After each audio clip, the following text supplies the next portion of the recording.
কালকে রাত্রিরে আমি চলে এসেছি কালীনারায়ণপুরেতে ভক্তদের অনুরোধে। তা বলছে সবাই জামাইবাবু, কেউ বলছে দাদাবাবু, কেউ বলছে কাকাবাবু, আবার কেউ বলছে দাদু আপনি আগে নেশা করতেন মার্কেটে, তাহলেও আপনার দাঁতটা এতটা কী করে সুন্দর।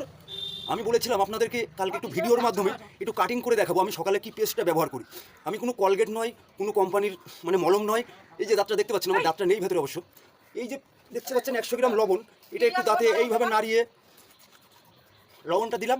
এই যে হাতে একটা পাতিলেবু রয়েছে, এইটা এইভাবে একটু লবণটা দিয়ে এইভাবে কেলিয়ে নেবেন।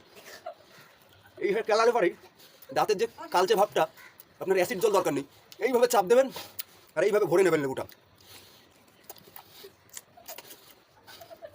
মা কালীর দিব্যি, মরা বাপ মায়ের দিব্যি, ভেতরে যদি আপনার কোনো পয়জন ভাব থাকে এই লেবুর রসটার সাহায্যে চলে যাবে। বীজটা ফেলে দেবেন, আবার এইটাতে একটু কেলিয়ে নেবেন আর এইভাবে চাপ দেবেন, 10 প্যাক 12 প্যাক 14 প্যাক চলে আসবে। এই যে